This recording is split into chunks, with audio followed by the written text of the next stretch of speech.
Hello, fellow humans, and welcome back to Beyond Words. Sorry, there's been a bit of a hiatus, but it's wonderful to be back with you all.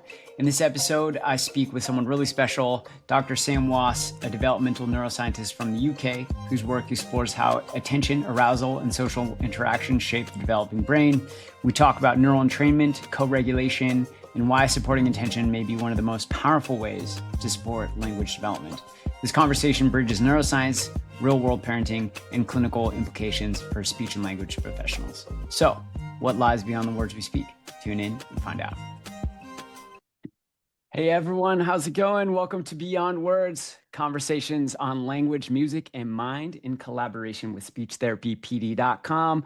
I'm your host, Garrett Oyama. I'm a musician, an SLP, and a PhD student. And I'm so excited that we have the one and only Dr. Sam Wass with us today. Dr. Sam Wass is a developmental cognitive neuroscientist and professor at the University of East London. His research examines how infants' attentional systems develop, how stress and the home environment shape early cognitive abilities, and how caregivers and children become physiologically and neurally in sync. Dr. Wass uses cutting-edge methods using dual EEG, wearable sensors, and naturalistic home-based recordings to study interpersonal neural entrainment, co-regulation, and how mature brains support the developing attentional and language systems in early childhood. Before we get started, just a couple of items to mention.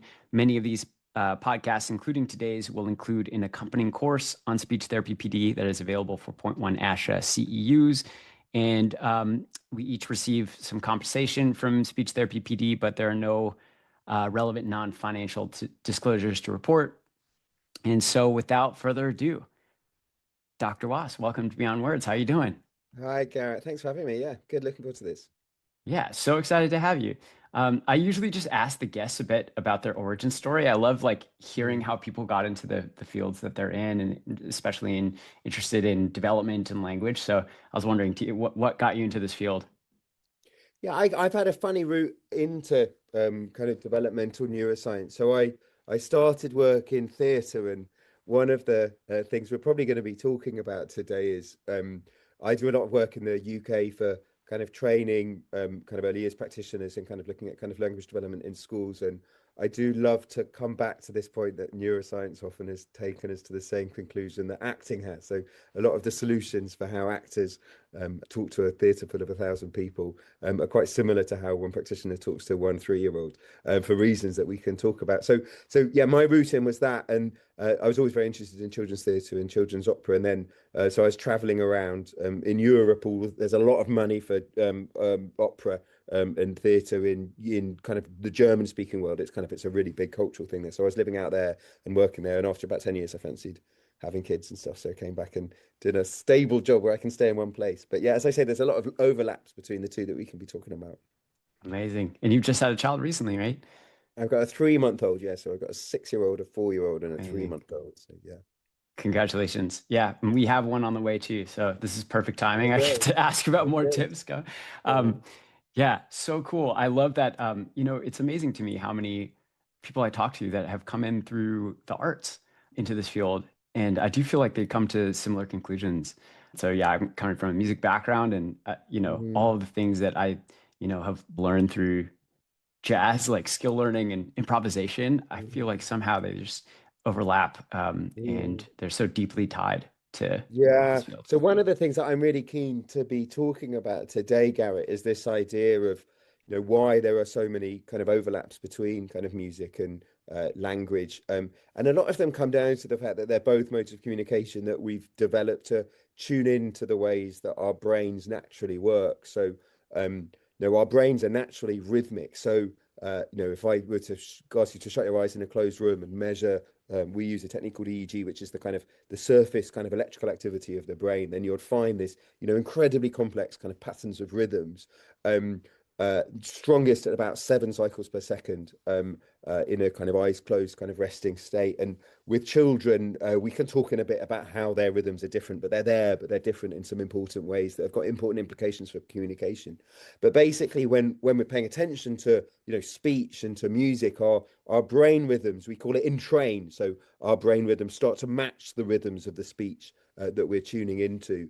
And it's exactly the same with music. And what's really interesting about that is that the reason that we naturally speak at the speed that we speak, and we don't speak like this, and we don't speak like this, and really fast like that, is because, and it's the same kind of with all languages around the world, we speak at roughly the same kind of frequency. And it's because the speed that I'm naturally speaking at, so as I'm speaking, I'm opening and closing my mouths, and that's generating periodic fluctuations in the volume coming out of my mouth.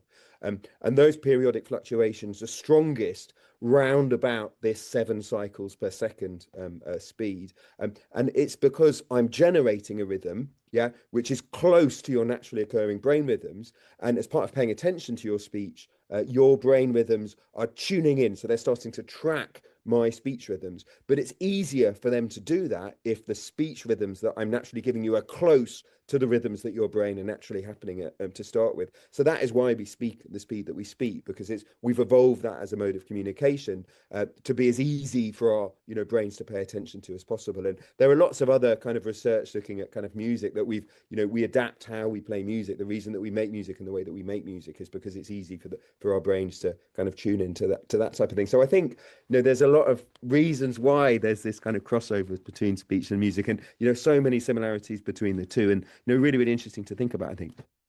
That's incredible. I can't wait to get into it. That's so interesting that we have evolved to speak at this rate to match brain rhythm fluctuations. So, a lot of the things that in your work kind of point to how caregivers can help with child's attention through different means.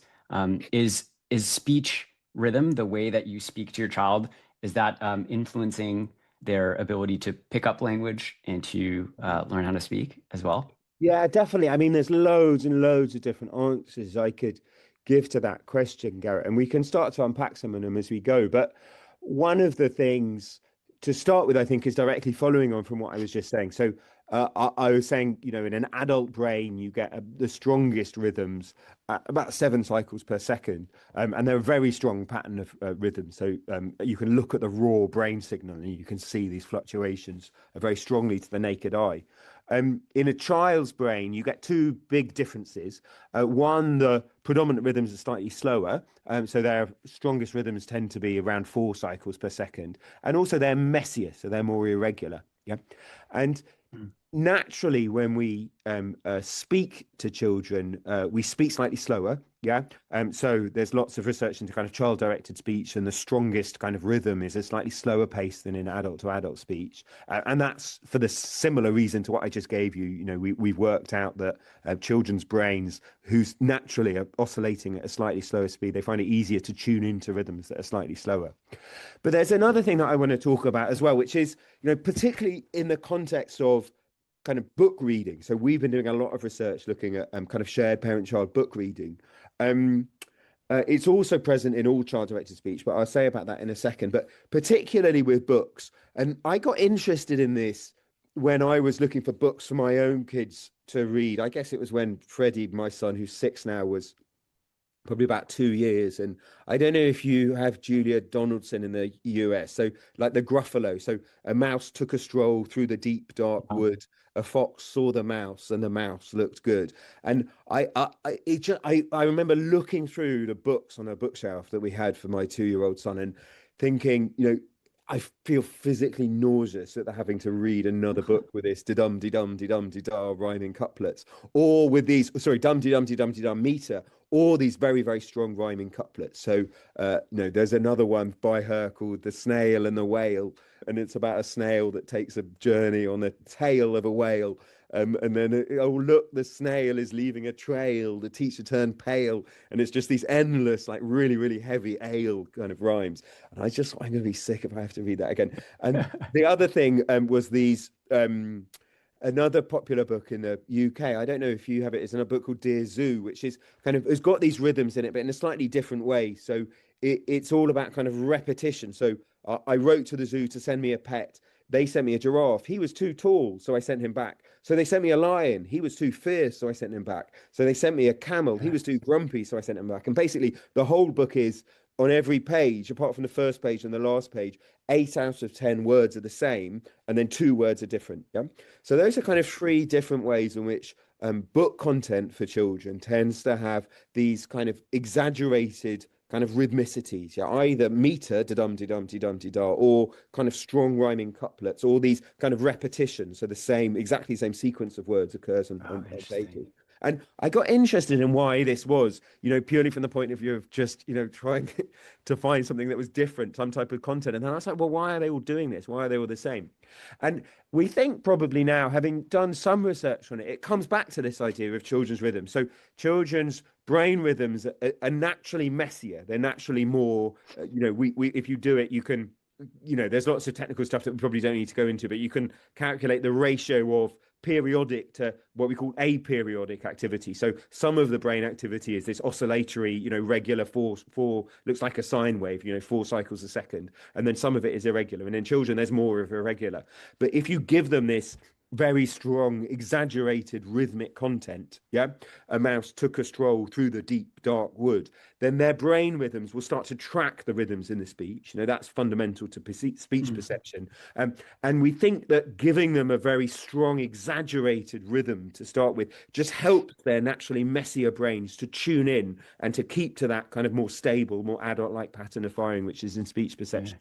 So that's an idea that we're thinking a lot about. That's, this idea that, back to this idea of attention. So if I have an environment where there are lots of kind of different types of rhythms happening, yeah, it's easier for my brain to tune into periodic features, so regular features of my environment. So that is why we structure language content for children. And as I said, you see this particularly strongly in the context of books, but you also see it in natural child-directed communication. So other studies, my colleague Vicky Leong at Cambridge has done some research showing that naturally when we speak to children, we exaggerate the rhythms in our speech slightly, not as much as you do with children's books. So yeah, that's how to link kind of that type of rhythm to attention. There's lots of other kind of ways to answer that too, but we can get to those in a second.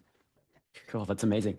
So we had Jenny Saffron on not too long ago, and it reminds Okay. me of like kind of her idea of statistical learning in the environment. And one thing I also have been thinking about is how this kind of relates to the idea of chunking, which is something in jazz and as well, where you have to learn certain little patterns and then you like learn these chunks to then put them together. And so Yeah, like when you have uh, a world that's so chaotic and we don't have yeah, any like chunks built up yet in our brain, like we don't have those statistical regularities yeah, set in, we like infants would naturally, crave these like statistically regular rhythms to yeah, pick up on those yeah. things. I was actually talking with one of my postdocs today about exactly this. So this is another area that we're really interested in. So we're just setting up to do some analyses looking at children's books. And he's done some previous work. This is someone called Pierre. He's done some previous work looking at a kind of a slightly different type of rhythm in children's books, which I'll get to in a second. But what we were talking about today was very closely related to this idea of chunking, which is that we're interested in this idea of hierarchical structures. Yeah.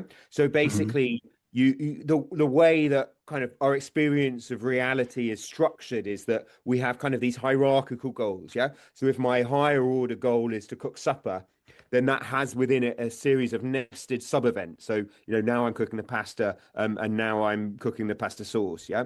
And then each of those then has another series of nested sub events within it. So when I'm cooking the pasta, now I'm boiling the water, now I'm getting the pasta out of the packet, now I'm putting it in the pan. Yeah. So you have these hierarchies. I have a high goal, which is cook supper, and then that has a series of nested sub goals, and that within it has a series of nested sub goals. Yeah. So you get the same kind of hierarchical structures in stories. So one thing to say before that. So this idea of I have my overarching goal and then I have a series of nested sub goals, and the way to that goal is we think it's kind of subserved by the frontal cortex, so the part of the brain just right under the forehead. Yeah. And if you get damage to your frontal cortex, then you have problems holding a goal in mind. So you're more likely to walk into a room and say, why did I just walk into this room? Yeah. Yeah. And we also know that children's frontal cortex tends to kind of develop. That's the slowest part of the brain to develop, the frontal cortex. So, children's experience of the world, children find it harder to maintain goals. They tend to be much more free flowing. They don't have a higher order. I'm trying to achieve this, and to do that, I need to get that. They tend to kind of flow from one experience to the other. And that's linked to this idea of frontal cortex. And one of the other reasons I'm really interested in, stories as a tool for cognitive development in children, quite different to this idea of rhythms, is the idea that stories by definition have a structure. Yeah.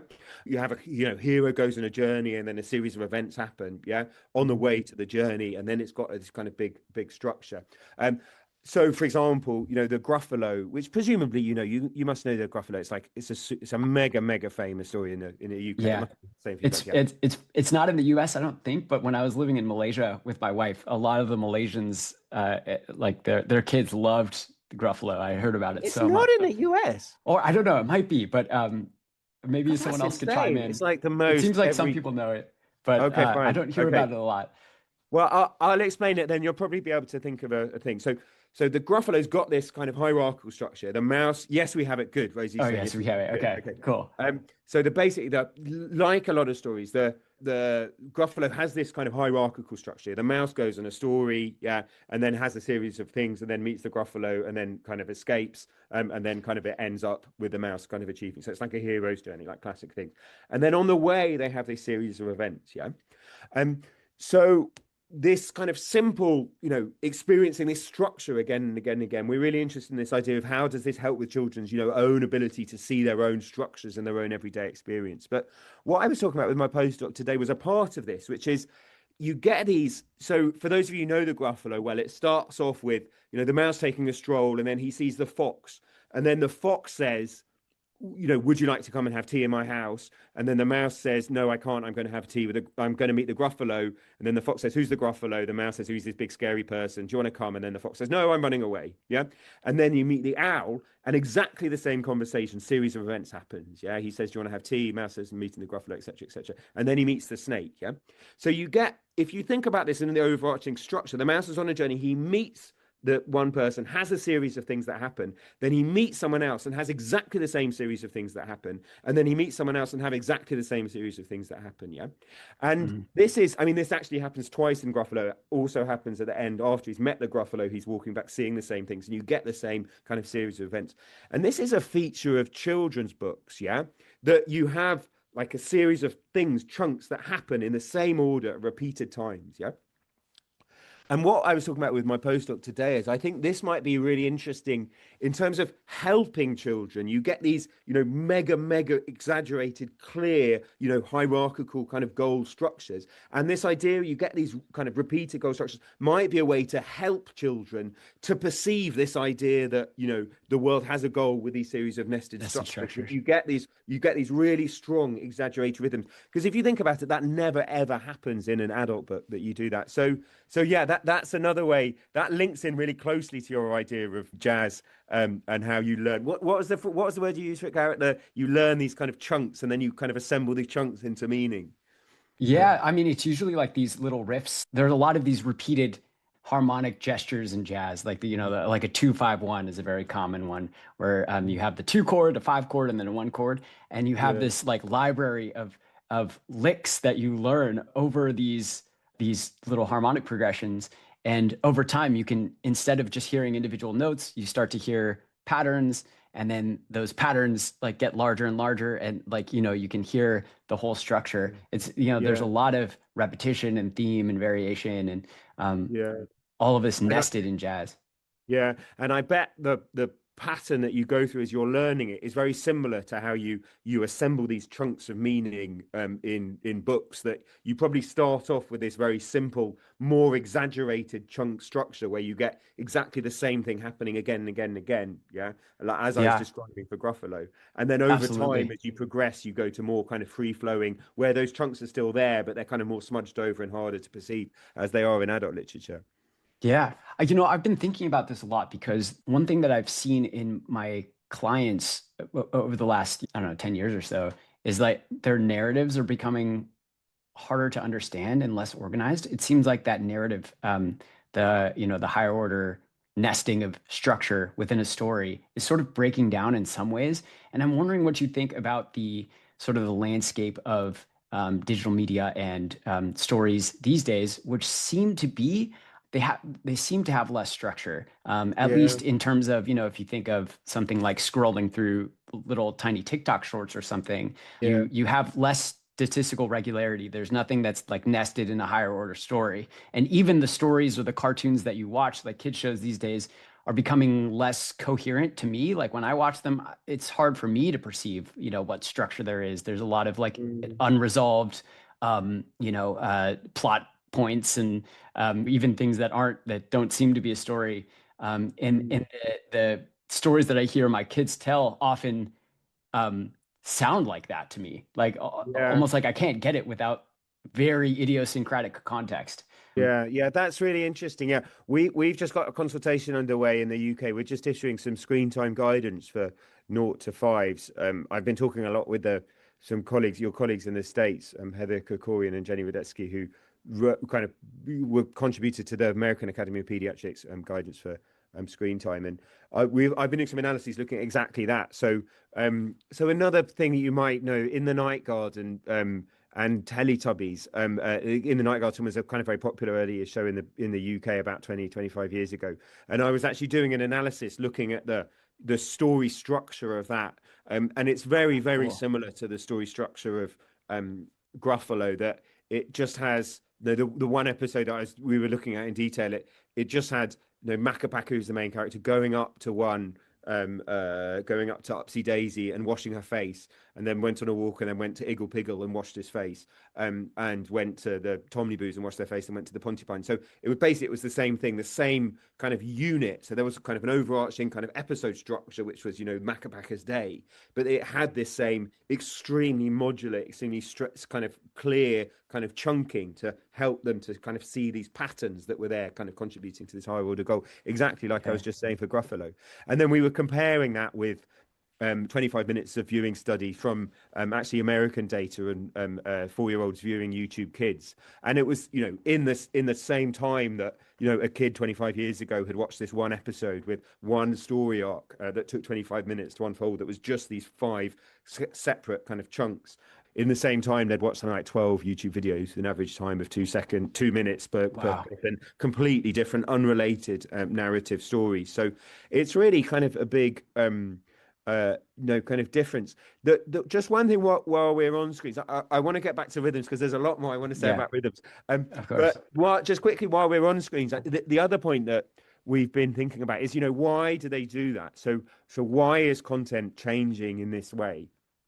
And basically, from a neuroscience, so why is it becoming shorter, more fragmented, and that type of thing, and less, hierarchical, less structured.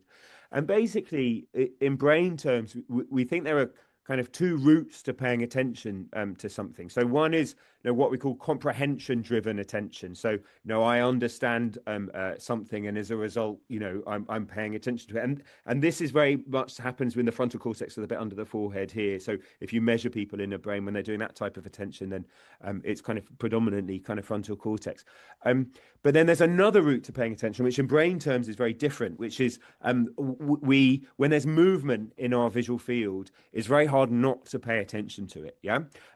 We call it kind of an automatic, kind of involuntary, kind of attention capture mechanism. And that happens in a very different part of the brain. It's right at the bottom where the brainstem comes into the bottom of the brain, part of the brain called the superior colliculus. And we've evolved like that originally, probably as a threat detection system. So, back, 10,000 years ago, our environments were pretty dangerous. So if there was movement in our visual field, it was an advantage to us to have our attention kind of automatically drawn to it, even if I'm trying to think about something else at a time.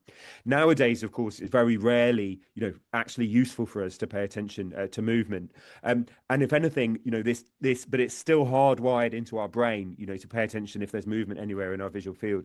And it's kind of exploited by kind of technology makers to kind of attract children's attention to the screen. So we've got I these see. 2 very, very different routes to getting children to pay attention to screens. One is it's paced at a level which is developmentally appropriate for a young child. Yeah. So something like that Night Garden episode I watched, where I just described, which was a 25-minute episode where basically 5 different things happened in that 25-minute episode. And they're all basically identical. Macapaca went round to 5 different ones of his friends and washed their face. Yeah.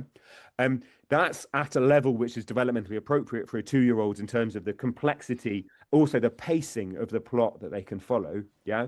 With Mm. this very, very clear, exaggerated structure that I was describing to help them to, segment it and to chunk it. Yeah. Um, So that's one way to get them to pay attention. The other way is just have constant movement and constant change and what we call flicker, kind of constantly Mhm. attractive. And they're both ways to get kids to look at screens. Yeah, they're both successful for getting kids to look at screens. But as I say, they target very, very different brain mechanisms.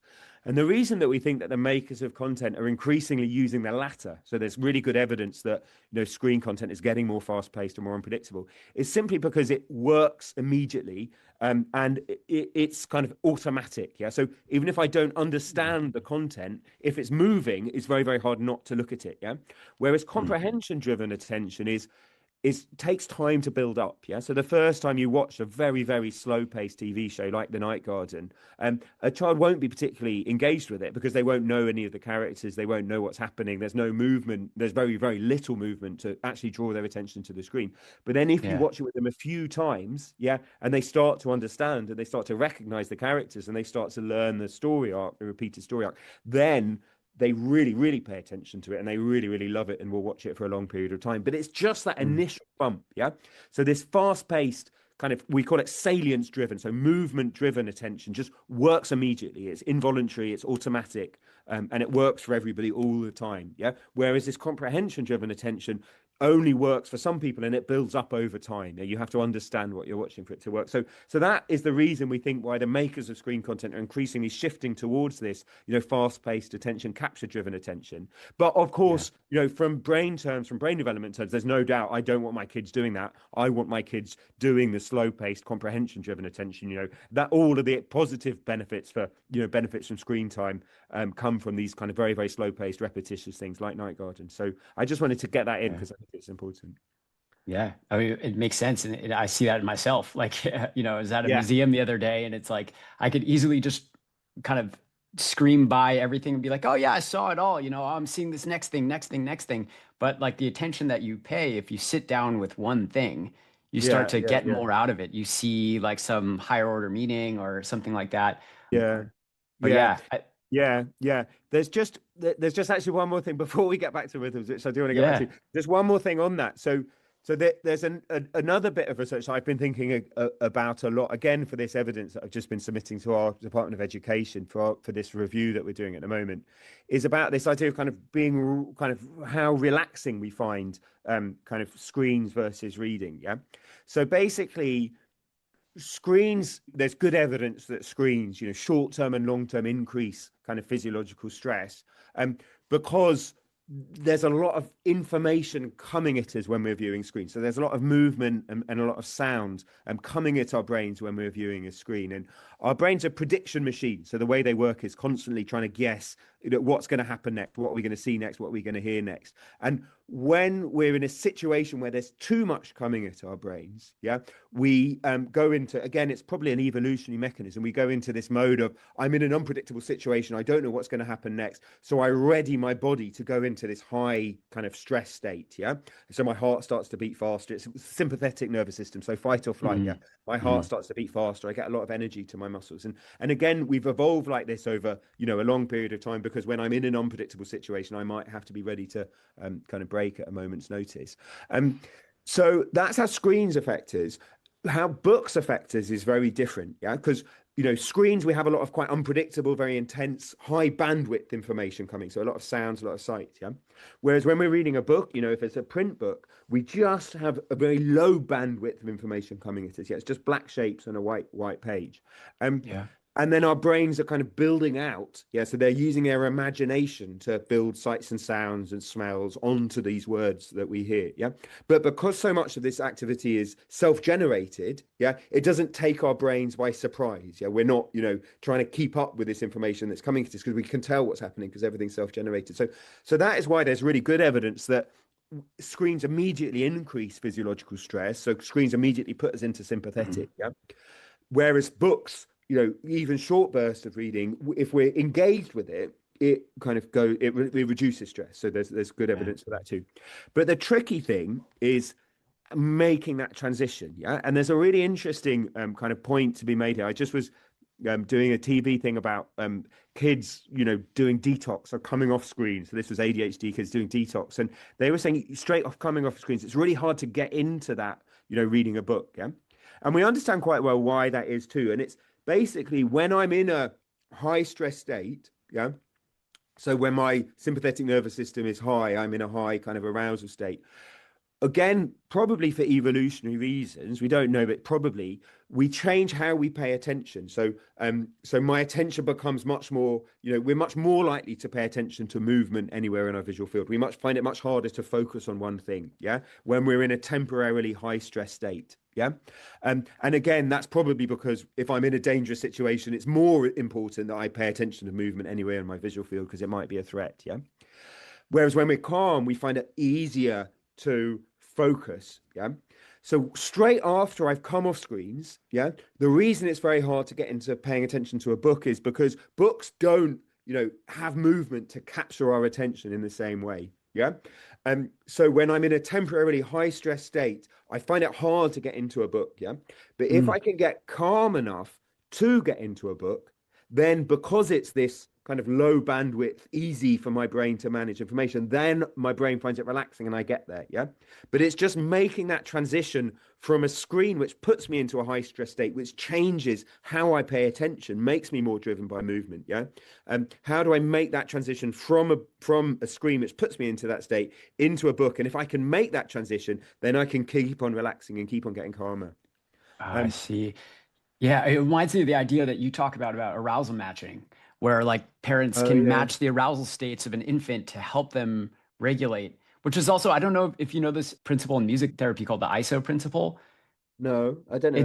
It's basically so music therapists have this, and there's some people that are using this in music medicine, where instead of like if you're feeling sad, just playing happy music, that often just kind of can be annoying for people because it's like so apart from the state that they're in that you can actually help people move out of certain states by starting at where they are. So if they're feeling quite sad, you can start with kind of sad music and then slowly change the music such that you kind of lift them out of that state a little bit more easily. Interesting. Yeah, Yeah. so that's called the ISO principle. Oh, interesting. So that relates actually to that idea that what I was saying at the beginning, that the speed at which we naturally communicate is quite similar to we naturally communicate at the speed we naturally communicate at because it's quite similar to our brain activity. There's something I think it's called Arno's tongue, which is it's easier to tune into something when it's close to the rhythm that I'm going at already. So that's exactly that same idea for music therapy. Yeah. So can we just get now we've kind of got back to rhythms through music. Can we just talk a little bit? And you mentioned it a little bit, Garrett, this idea of these other types of rhythms and these kind of body rhythms. Yeah. So so we do lots of research on kind of co-regulation. So kind of parents and child's body rhythms influencing one another. And particularly we've done a lot of work in the context of shared book reading. Yeah. And a lot of the kind of principles of what I've been talking about in brain terms, yeah. So I've been talking about how children's brains are more messily rhythmic, yeah, and how if we set a really clear external structure through our rhythmic language, it's easier for a children's brain to tune into it, yeah. And a lot of the same ideas apply at a larger time scale to body rhythms, yeah, to kind of stress rhythms, yeah. So in exactly the same way, yeah, our bodies are rhythmic, yeah. So you have kind of or in my body, I have a symphony of rhythms going inside me, yeah. I have my breathing and my heart rate, periodic fluctuations in your blood pressure every 10 seconds called the Maya wave, through to appetite, through to sleep wake transitions, through to yearly rhythms, yeah. So we have lots and lots of different kind of neural and endocrine rhythms going inside us. And similarly for children, they have these rhythms, but they're slightly messier. Yeah. And one of the things, so there's a couple of ways in which shared book reading, which, as I say, is very well evidenced to be help to induce relaxation. Yeah.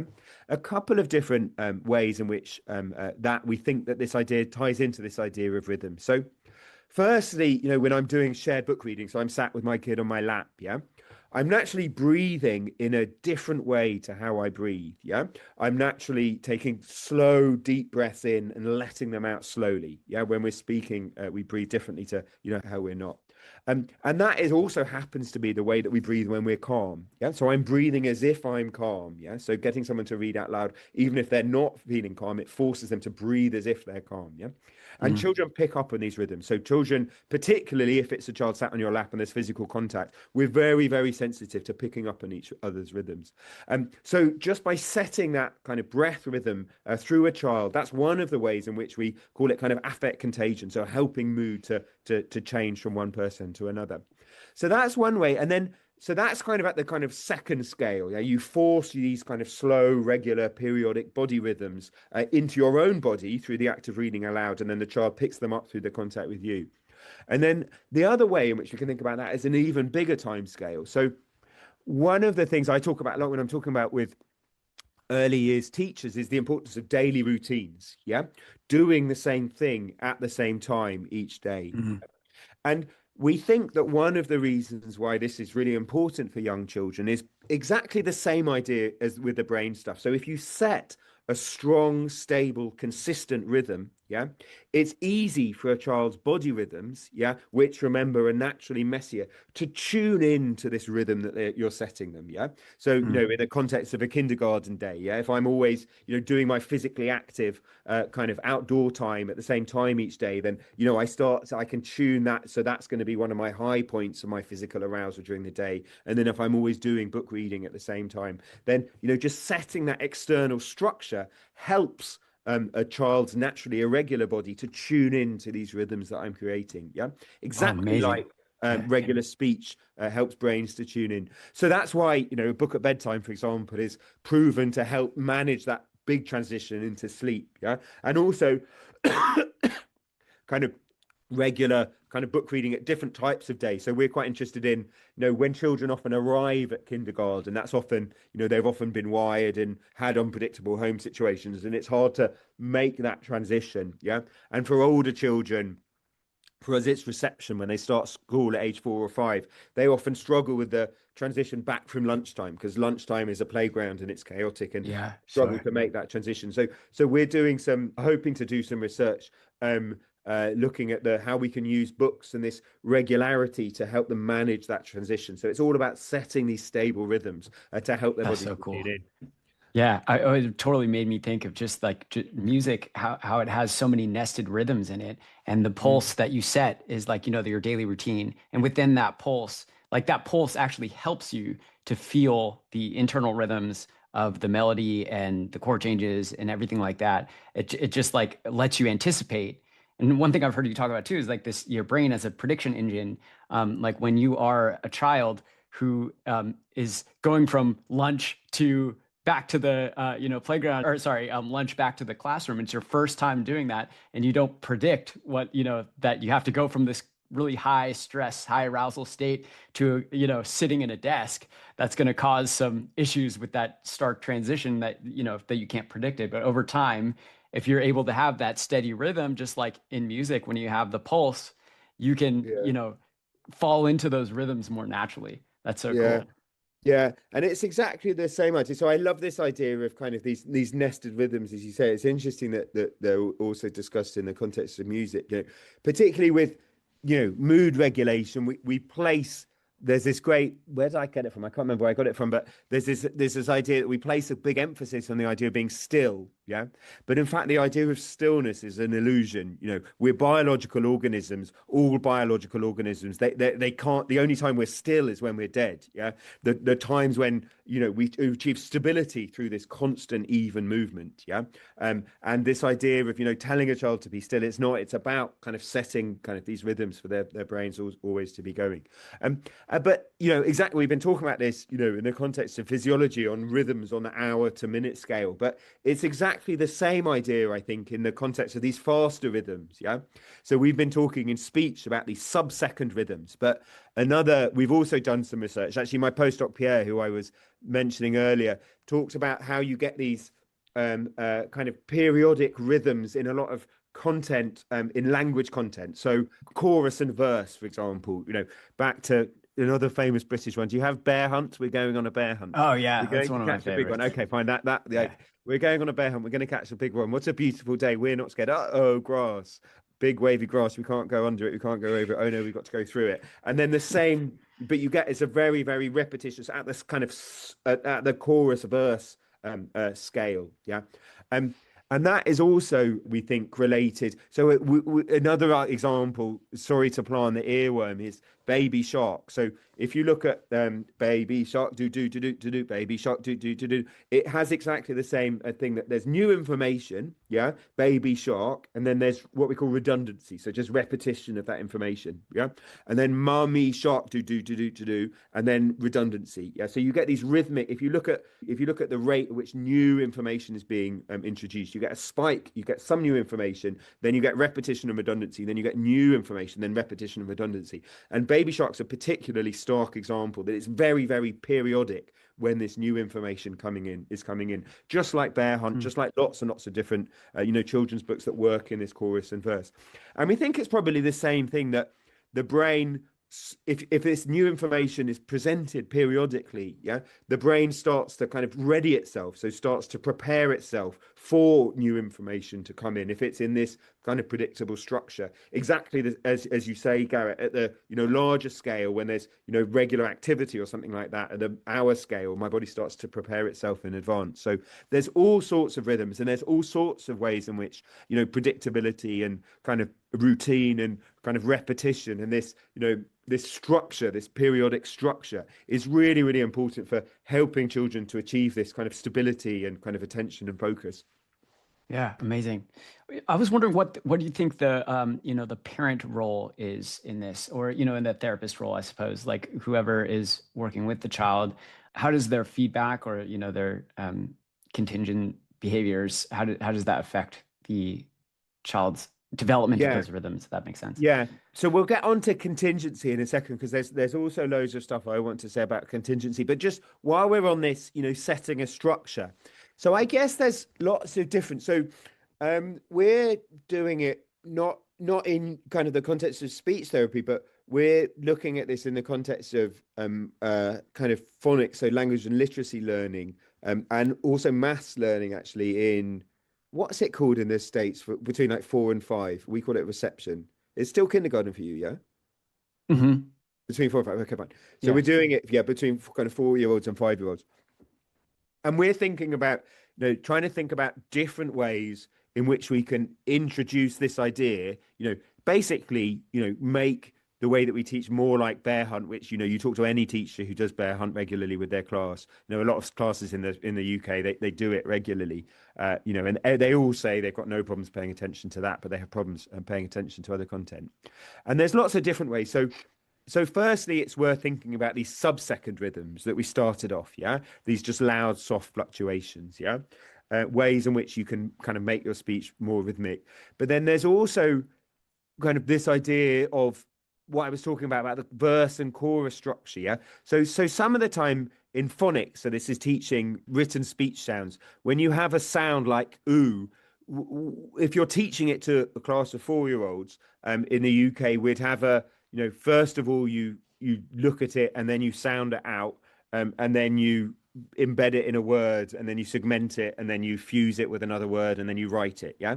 So you have a series of different things that you do with that phoneme ooh, and you always do them in exactly the same order, yeah? Another way of thinking about it in the context of teaching is, I do, we do, you do. So every time you introduce a new concept, yeah, you always do it in exactly that same order, yeah? So that's another way of building these kind of rhythms and predictability. Every time I've got something new, yeah, I'm going to do exactly the same 5 operations with it, yeah? And then another way of thinking about this idea of kind of rhythms and having a structure is if there's a very strict kind of call and response. So now we used to have 4 and then we add 1. So that means we've got, and then you leave it. So if you say exactly the same sequence, but then always leave a hole in exactly the same place for them to fill in the key word. And it's another way to create these ideas of rhythms.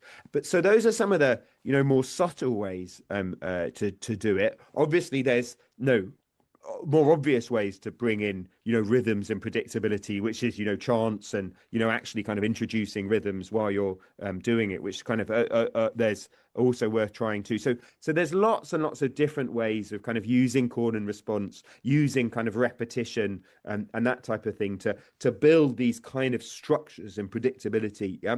And again, it's basically this idea that, these kind of structures and predictability, we think because our brains are fundamentally rhythmic, yeah, it's easier for a brain to tune into something that is kind of structured and predictable. And then if I've got these, we call it kind of synchronized patterns. This is directly what we measure when we're measuring children's brains listening to language. We have these kind of synchronized patterns of firing between, the structure of the content that is coming at me and, my own natural brain activity. And once we're in sync, once we're firing in sync, then it's easier for me to tune into new information. Yeah. So you use the repetition and the redundancy to get this kind of synchronized pattern of firing, which means that the new thing that you present, they're tuned into it. Yeah. When it comes. So that would be the idea in principle, at least. That's really cool. I mean, Yeah. that's said from a neuroscientist, not from a speech therapist. So you guys have to think how to actually implement this, but that's the principle. What's making me think too of like how, I just love all these like, it just, you see it as a therapist, like how well kids attend to these regular structures. And another thing that seems to be, maybe this is rhythmic, maybe not, is the semantic content, or maybe it's not semantic content, but like there's something about the goal or the higher order structure of like, so a narrative, like when you have these lines or phrases in a narrative, I see kids say them so perfectly. And then outside of that, maybe they can't use those same words Oh, in a I meaningful see. way. And so there's something about the goal, or it seems like the whole context of that narrative is being encoded in what they're learning in speech and language, and it's a really, really helpful structure. Yeah, that's Yeah. really interesting. And do you use, out of interest, do you use that deliberately then? I can use this word in context, but I can't use this word out of context. Do you use that to, introduce them to a new thing? So you set the same repetitious kind of phrases going, and then you get kind of familiarize them to that, and then you try and get them out of context. Do you use that a lot? I'm a huge proponent of doing that, of, Okay. using that, because I realize that a lot of times you can build more and more structure in, and you could strip it away. And sometimes we don't think about that. Like a decontextualized flashcard with a single letter on it is like very, like there's not a lot of structure in that. Like they're just saying this one sound. And it's the hardest thing to get kids to pay attention to and care about. And Yeah. so, I just think part of it is this, it lacks this interesting structure that, Yeah. kids are sort of drawn to trying to figure out these regular patterns, and it doesn't have any Yeah. patterns that are meaningful. Even just putting that same sound in a carrier phrase where the kid is asking for something, that's a better, Yeah. structure to learn in than just that Yeah. decontextualized flashcard. So if you're Yeah. learning the G sound, it's better to, have them say, go outside or go to the park, and then you go. Like at least that Yeah. tiny little micro narrative is better than having no structure. Yeah, that is really interesting. Yeah, there's something I want to talk a bit more about predictive coding as well, but because that would be another. Let's just talk about that quickly, and then I want to talk about you talked about this idea of contingency and being child led, which I Yeah. also want to talk about before we finish. But just quickly, another reason I'd say from neuroscience that this idea of kind of carrier phrases is useful, is this idea that, as you were saying earlier, that or I was saying, and you mentioned it too, that our brains are prediction machines. So we're constantly generating predictions for what we say, what you hear. Sorry, as I'm talking, your brain is constantly trying to guess which word is going to come out of my mouth. So if I then cabbage and say a word that's unexpected in the context, then if I was measuring your brain activity, I'd have got this kind of error signal or a surprise signal that I wouldn't have got if I'd said this phrase like, yesterday I went down to the shops and I bought a cabbage. Yeah, and we can tell from that type of thing that we're this way of generating predictions for what I'm going to hear next is partly just off the kind of word regularity. So it's partly, our knowledge of how words fit together, but it's also from these higher order ideas of context and meaning. And there's some really lovely research from someone you should get on if you can is Yuri Hasson, who's at Princeton. He's done some beautiful research looking at these hierarchies in the brain. So low down in the, for audition, it's A1, so kind of quite close to the ear. We kind of make these kind of very simple predictions, but then higher up, as we get higher up the processing stream, we increasingly use kind of context to try and guess what word we're going to hear next. And that would be another reason why putting the carrier phrase in kind of helps with the thing, which is quite slightly different to that idea. But yeah. But anyway, can we get on to talking about contingency? Because you also talked about that. Okay. Let's do it. So I wanted to talk about this at the same time as talking about the idea of rhythms, because kind of in some ways they're opposite. So we're just doing, as I mentioned, this intervention with 4-year-olds and 5-year-olds. I've got one PhD who's looking for specifically at this idea of teaching rhythms in the context of maths teaching, where it's really hardly heard of at all, this idea of teaching in rhythms. And one of the comments that she's getting as pushback is, isn't this very robotic? Yeah. And this is something I want to talk about, because we're doing this paper. I've just been doing a paper on kind of co-regulation, so shared kind of mood states and shared attention states, and applying kind of this theory called dynamic systems theory, which is about how dynamical systems interact, through to this idea of how do we share attention and how do we share mood states.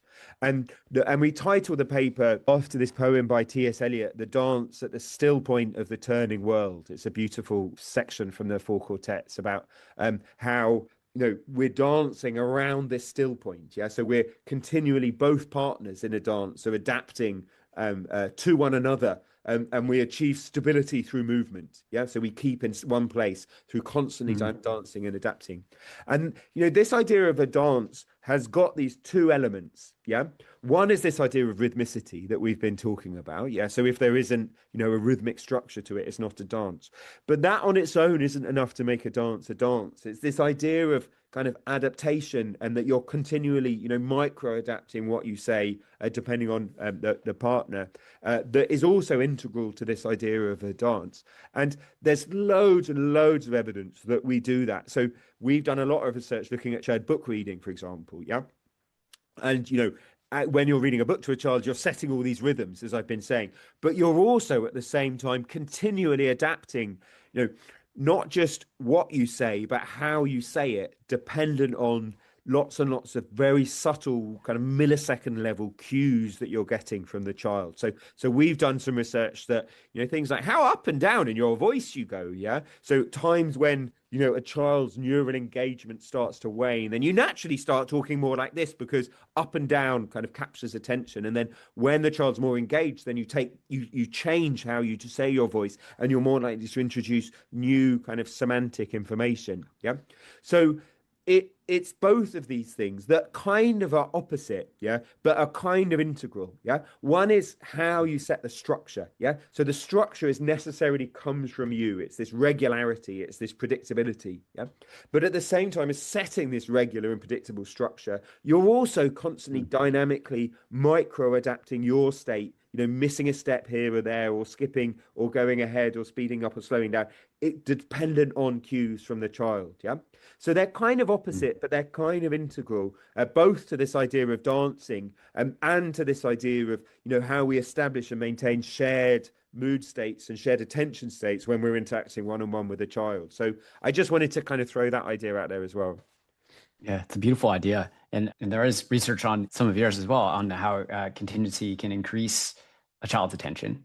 And so in this dance, like you actually have a pretty strong ability as a partner to help a child, kind of build up these attentional structures.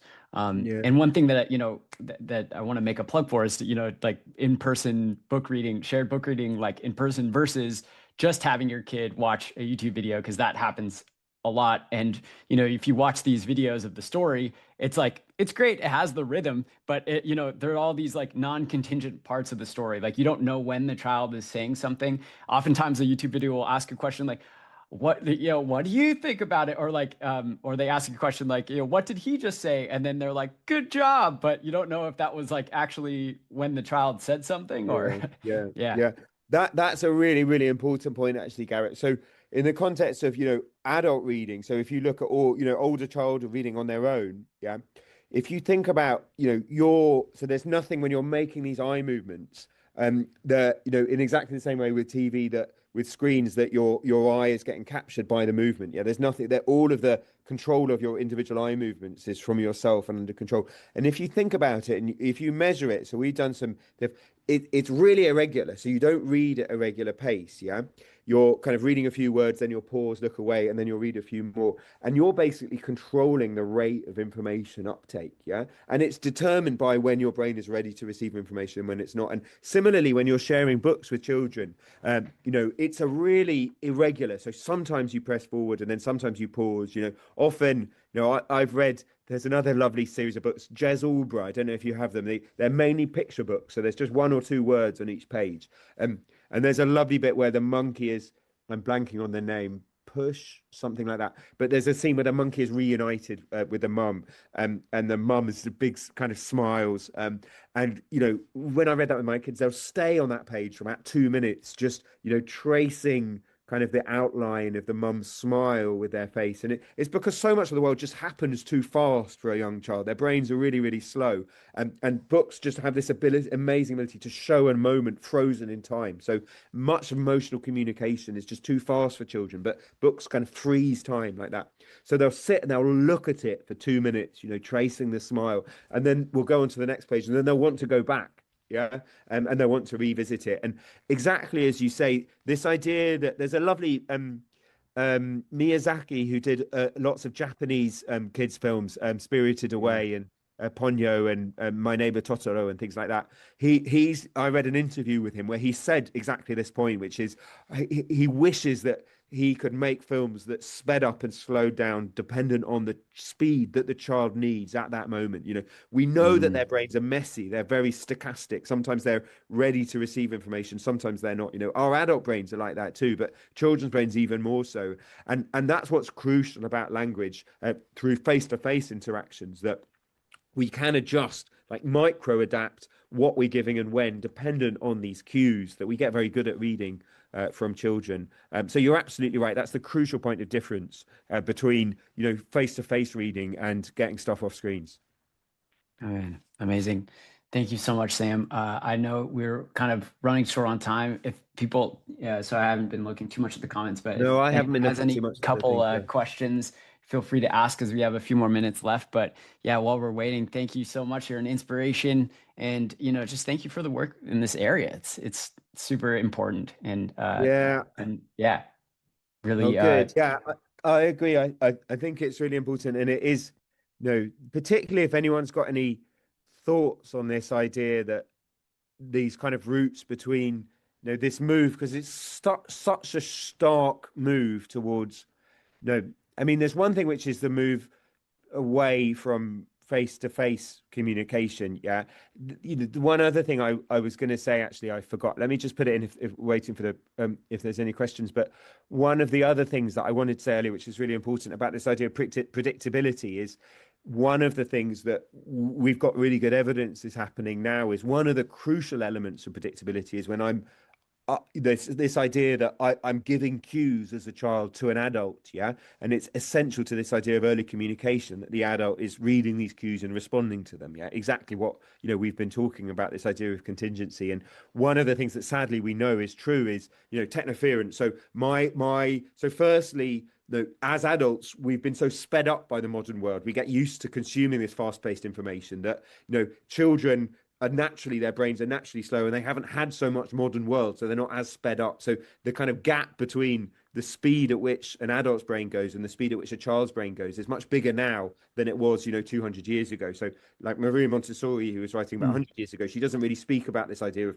getting down to the speed of a child, and it's much harder now. But also just our consciousness is getting pulled in lots of different directions. So 100 years ago, I was in a room with a child, and I could internally, my mind would start to wander, but there's nothing to suck my attention away from the child like there is now when everyone's got a constant screen that's going light up and their things. So from a child's point of view, adults are much less predictable, yeah, but some much more than others. And that really, it gets in the way of this contingent learning, which is, really, really crucial. And I remember we had a meeting a while ago, Garrett, and you were saying, some of the children that you kind of look after, you think they have especially, unpredictable kind of caregiving environments and caregiving kind of settings, so which makes it really, really tough. So it's getting in the way. So, the work that you guys are doing, compensating for this through giving these kind of super reliable, super contingent, super child-led is absolutely crucial. Oh, thank you. Yeah, thank you for saying that. And yeah, thank you everyone in the chat. Getting some nice comments coming in. Appreciate you all coming in. And yeah, I wanted to know really quickly what you're most excited about and like what you think most needs to be studied now. What are the areas of unknown that you'd like to explore? Yeah, at the moment, I've kind of got a policy head on because I've been doing a lot of this policy work. And the bit that I would love to figure out is this, how do we encourage the makers of content to get back to this idea of comprehension driven attention? Yeah. Given that, we know, that what children need is very, very different. Yeah. So the neuroscience is very clear, definitely really strong evidence that, we need exactly what we were talking about earlier. We need these kind of low density things where not very much happens kind of per second of the viewing content. Yeah. So in 25 minutes, only, 5 different things might happen. Yeah. And we also need these kind of super exaggerated structures so that each of these 5 different things that happen in this 25 minutes is very clearly differentiated and delineated, and each follows the same pattern. So you get these, exaggeratedly clear narrative structures. But we also know that this is the type of thing that, as I was saying, builds up over time. Yeah. And it doesn't have this immediate, like, look at this crash bang work, kind of capture your attention. Yeah. But how do we encourage people to make that kind of content for young children, given that, it's going out so fast? I mean, it's still there in books, but screen content is going out, and it used to be there in screens too. There are some. One of the things is in the Night Garden, certainly in the UK, you sold loads of merchandising because when you get into it, yeah, you really love the characters and young children really engage. Whereas Coco Melon famously can't sell merchandising yet because kids will watch it for hours and then, but if they're just, it's this attention capture, it's a very different relationship. So I don't know if there's a way in through there, or any type. It's really hard to regulate for. How do you force people to target these comprehension driven networks rather than this kind of attention capture? So I don't know if anyone's got any thoughts on that. Then it's a really, really big challenge to think how we've got a well identified problem that we know is making a really big difference to a lot of children, but it's really challenging to think what can we do about it? How do we encourage the makers of content to target these kind of good attention networks as opposed to these bad attention networks? Yeah. Well, I think it seems like we have a responsibility as therapists too to talk about this to the parents we work with and the teachers that we work with. And there can be a pressure. I want to encourage therapists too, because there can be a big pressure when you see a kid for 30 minutes. You have the parent watching in. There's a pressure to do a lot, to show them a lot of material, almost in the same way that, like, hey, look, I'm doing this thing. I'm using this strategy. I'm playing Coco Melon. This kid is like really, really interested and engaged. And I think a lot of the strategies that are going to really work are going to be slower and like take a lot of time and attention and care. And the kid is not going to, if they're coming from an environment that is really, really chaotic and their arousal is quite high, I think it's going to take some care and conversations, like difficult conversations with parents. And but yeah, thank you for sharing with this with us, because at least we do have not sway over everybody, but at least with some of the kids that we work with and some of the parents that we coach, we can make a small difference. So yeah, thank you for coming to share. And it was great talking to you. Thank you for everyone for coming. And yeah, if anyone wants to get involved or contact you, is there a place that they can reach you or find your work? Yeah, sure. So my lab's website's easiest to say online. So it's isey.org. So isey.org. And that's my kind of lab group, and there's lots of kind of I'll links put it there in. to I kind of see shared that. reading and lots of other stuff on screen. So lots of resources there. But it's been really fun having me. Thanks so much, Garrett. Yeah. Thank you, Sam. All right, everyone. Take care. Stay curious and hope to see you in the next episode. All right.